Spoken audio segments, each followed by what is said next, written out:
जयरोग अस्पताल के trauma centre के आईसीयू में आग लगी, एक मरीज की मौत हो गई।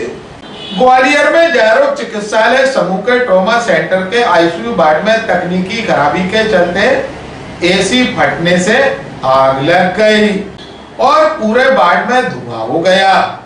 आईसीयू में भर्ती मरीज और अटेंडरों में अफरा तफरी मच गई। ट्रॉमा सेंटर में ड्यूटी पर मौजूद डॉक्टर और पैरामेडिकल स्टाफ और अटेंडरों की मदद से मरीजों को आईसीयू से बाहर निकाला गया। वहीं एक मरीज के परिजनों ने मरीज की मौत होने की बात कही।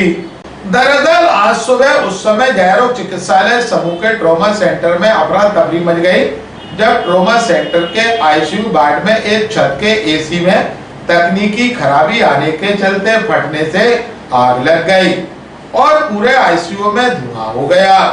ट्रॉमा सेंटर में मौजूद ड्यूटी डॉक्टर और पैरामेडिकल स्टाफ ने अटेंडरों की मदद से आईसीयू में मौजूद सभी 10 गंभीर मरीजों को दूसरे वार्डों में शिफ्ट कराया और ट्रॉमा सेंटर में लगे अग्निशमन यंत्र से आग पर काबू पाया।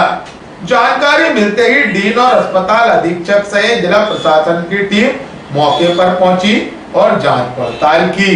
वहीं शिवपुरी से ब्रेन का इलाज कराने आए मरीज के परिजनों ने शिफ्ट करते समय ऑक्सीजन न मिलने से मरीज की मौत की बात कही।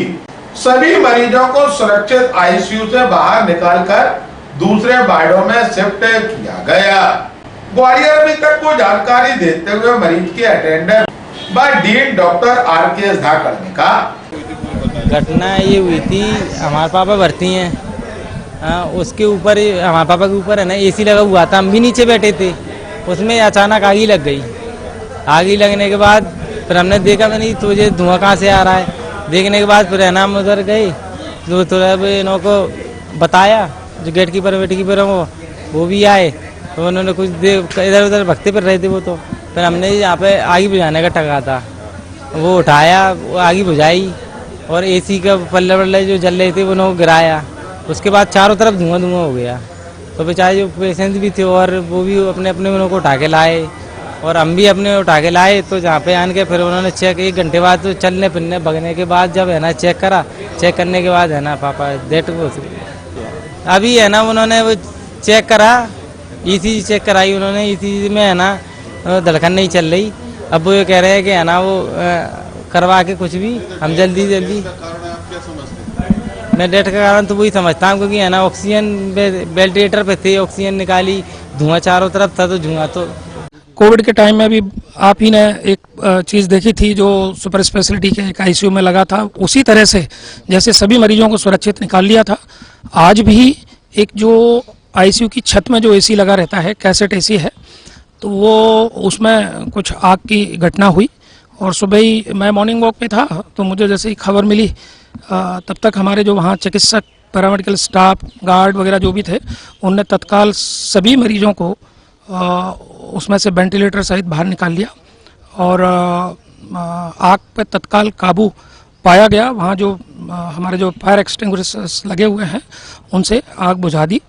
ट्रॉमा सेंटर जिसमें अत्यंत गंभीर 10 मरीज 10 के 10 वेंटिलेटर पे थे और 10 को वेंटिलेटर और पलंग सहित हमारे लोगों ने तत्काल उस कक्ष से बाहर निकाल लिया। और जैसे ही मेरे को खबर लगी तो तत्काल मैं अपना बीच में से मैं वहाँ पहुँच गया। अगर ऐसा कुछ होता तो वो आग बुझाने में काम नहीं आते। रही बात इस बात की कि कहने को कुछ भी होता है, परंतु मैं स्वयं प्रत्यक्ष वहाँ पहुँचा, सुपरिंटेंडेंट को भी बुलाया, सुपरिंटेंडेंट और असिस्टेंट सुपरिंटेंडेंट को अभी वहीं छोड़ा हुआ है। अभी मैं 15-20 मिनट पहले ही मैं अभी आया हूँ, उसकी पूरी रिपोर्ट मेरे पास है। वो मरीज शिवपुरी मेडिकल कॉलेज में भर्ती था, वहाँ से यहाँ रेफर हुआ, उसकी ब्रेन की सर्जरी भी हो गई, क्योंकि मरीज M1 में था। पूरा मैंने डिटेल उसका जो रिकॉर्ड है वो स्वयं बैठ के ट्रॉमा सेंटर में चेक किया है। आप समझते हैं कि M1 का मतलब हमारे सभी चिकित्सक, क्योंकि हमारी भाषा में M1 को मतलब ब्रेन डेड कहते हैं एक तरह से, और वो अत्यंत गंभीर स्थिति में अभी भी वेंटिलेटर पे है। अभी मैं वेंटिलेटर पर ही छोड़ के आया हूँ उसको। तो प्रयास सभी करते हैं, पर मैंने कहा ना कि ट्रॉमा सेंटर में जो मरीज होते हैं अत्यधिक गंभीर रहते हैं। हेड इंजरी का हम सभी जानते हैं, तो सभी प्रयास हमारे रहते हैं, लेकिन ऐसा उसकी वजह से ऐसा कोई प्रॉब्लम हुआ है वो नहीं है।